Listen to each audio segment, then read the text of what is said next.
Hi, my name is Aditya and I am the CEO of Automaski. And today we are going to be talking about the Darwin's Theory of Evolution.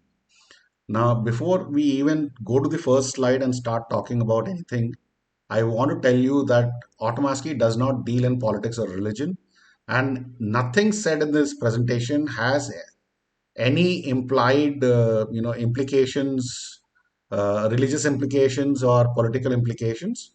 So, with that caveat, this is in the spirit of scientific inquiry. So let's start. Now, a little bit about Automaski. We've been working on complexity theory since late 80s. We solved P is equal to NP in early 90s. We got into quantum physics in mid 90s, and within a few years realized this universe is a simulation, and that too a linear order simulation, and that implementing physics won't require of the order of 2 to the power 3n complexity, but rather of the order of n complexity, which means that this universe is a linear order simulation.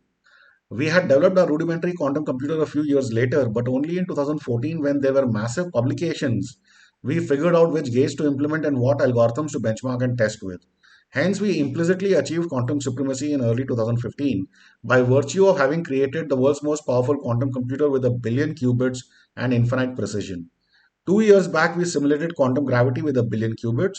6 months back, we publicly launched our RSA 204 cracking service, available for anyone who cares to pay money and use it.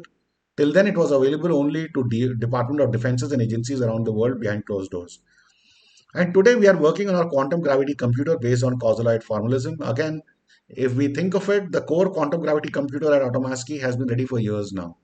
We've been playing with it and trying incremental changes, just that we don't know how to make use of it because there is nothing published or available out there which shows how something like a quantum gravity computer can be used to solve real world problems. A small piece of advisory before we proceed. Please proceed with caution. If this presentation goes against your belief system, then please ignore this presentation, stop the video, and focus on things you are passionate about. If you are respectful and polite, I would love to answer any questions you might have or listen to your thoughts. Feel free to email info@automaski.com.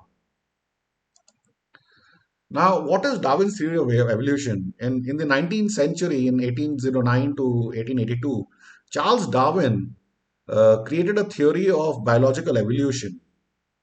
Now, it stated that all species of organisms arise and develop through the natural selection of small inherited variations that increase the individual's ability to compete, survive, and reproduce.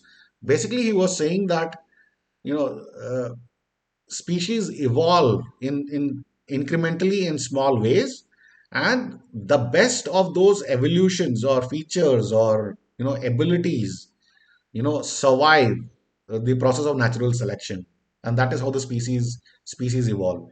This is also called the Darwinian theory. It included broad concepts of transmutation of species or of evolution, which gained general scientific acceptance after Darwin published on the origin of species in 1859. This included other theories, portions of other theories which predated Darwin's theories in modern human history, obviously.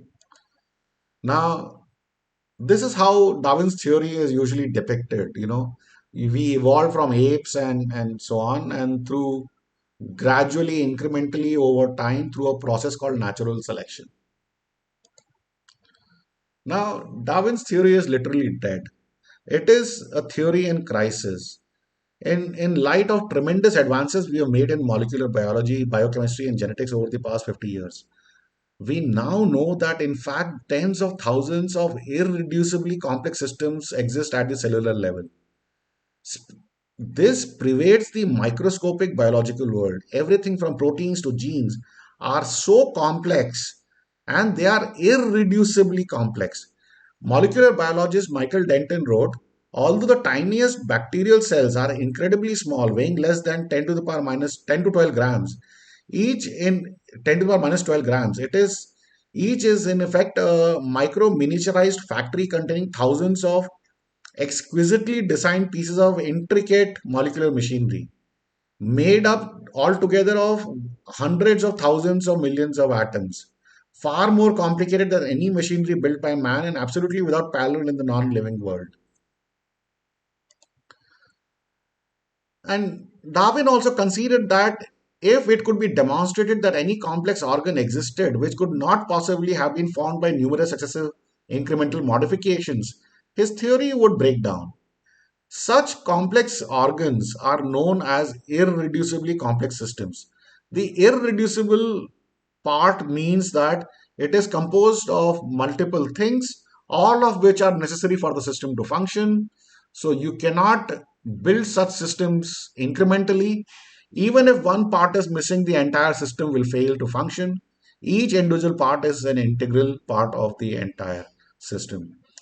Such systems could not have evolved slowly piece by piece, and hence Darwin's theory is dead. Now, people might say, okay, whatever, can you explain it to me in simple layman's terms? Well, I mean, because the entire world believes in Darwin's theory, right, of evolution. And here we are saying that it is dead and it is irrelevant. Now, how do you explain what I said in simple terms?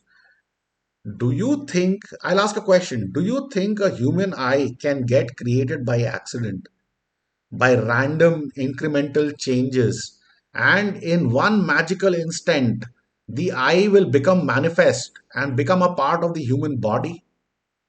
Do you think that a human being can exist without a brain, lungs, heart, intestine, liver, kidneys? Can all of these things spontaneously, you know, appear inside one human being at the same point in time, so that human beings then become manifest and start walking this earth? Now, by chance, okay, and if we such organs can be built incrementally and they would survive, then why would we even die? I mean, if kidneys fail, we should still be able to live, right? But that is not the case. If any of our organs, which are an integral part of our body, fail, human beings die. And if you think that veins, arteries, skin, hair, sex organs, they all can randomly incrementally form, and at one concrete point in time they can spontaneously come together to make a human being, which will then have a male and a female, and who will start procreating and evolving their species all by random chance or mutations or incremental changes. That is what we are saying, that it is not possible, and hence Darwin's theory is in crisis and it is irrelevant. But if you still don't understand and you want a visual, think of a phone. You've seen those phones, that smartphones, right? Now, I have a phone in my hand. Okay, this is a phone. Okay, you can't see it, but I have a phone in my hand. I will give you the exact raw materials in the right quantity and proportions. Your job is to put those materials in a jar, all the plastic, metal, silicon, rubber, and shake the jar as much as you want, as many times as you want, until it automatically makes manifest a working smartphone. And let's say you have 10, 20 billion years. What do you think? Will you be able to do it? Is it possible? If you cannot do that, then you have to accept that the mobile phone was intelligently designed by human beings. Okay. So, what is intelligent design? It is a set of beliefs based on the notion that life on Earth is so complex that it cannot be explained by the scientific theory of evolution, and therefore must have been designed by a supernatural entity. Now, the reality of this universe is that anything in this universe, whether it is atoms, molecules, organs, animals, trees, planets, everything mutates over time. But the way the universe exists is such that all such mutations are not free random mutations. They are random constrained mutations, which are constrained by the context in which those things exist. And the thing about mutations is that some of these mutations can be totally random. Some of these can cause deterioration, or they can cause an improvement over time, depending on some measure that can be used to assess the benefits, impact, or utility of such mutations. You can categorize such mutations as beneficial or detrimental. Some of these mutations will fade away or wither away. Some of them will stick along for a long time. and will take part in the evolution of the species, the planet, uh, etc. Now, I'll tell you where the confusion is. And the bottom line is very simple. Darwin's theory of evolution is great as a theory of constrained evolution over time because the universe evolves in a constrained evolution fashion, mutates in a constrained mutation fashion over time. So that part of the Darwin's theory is correct, but only as that part of the theory explanation is correct. It is the most nonsense theory when it is retrofitted into explaining the origins. Intelligent design is the only logical and correct answer to explain the origins.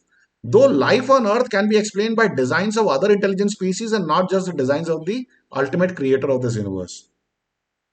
So instead of the ultimate creator of this universe having directly created us, it could be that other intelligent species could have created or seeded us on this planet, and it is the most logically correct answer. So Darwin's theory of evolution is great to understand mutations and constrained mutations, but as a theory of explaining the origins of irreducible organs, it is irreducible systems. It is a completely nonsense theory and irrelevant, and uh, it should be discarded. Now, congratulations. Nonsense only goes so far. If you believe in nonsense, you will have no ability to see the truth. Though you might argue ignorance is bliss. And remember, everything in this presentation has we are not trying to imply anything about religion or politics, etc. Automaski does not discuss religion or politics. This is from a purely scientific inquiry point of view. You take the blue pill, the story ends. You wake up in your bed and believe whatever you want to believe. You take the red pill, you stay in Wonderland, and I show you how deep the rabbit hole goes. Remember, all I'm offering is the truth, nothing more. Thank you, and hope you have a nice day.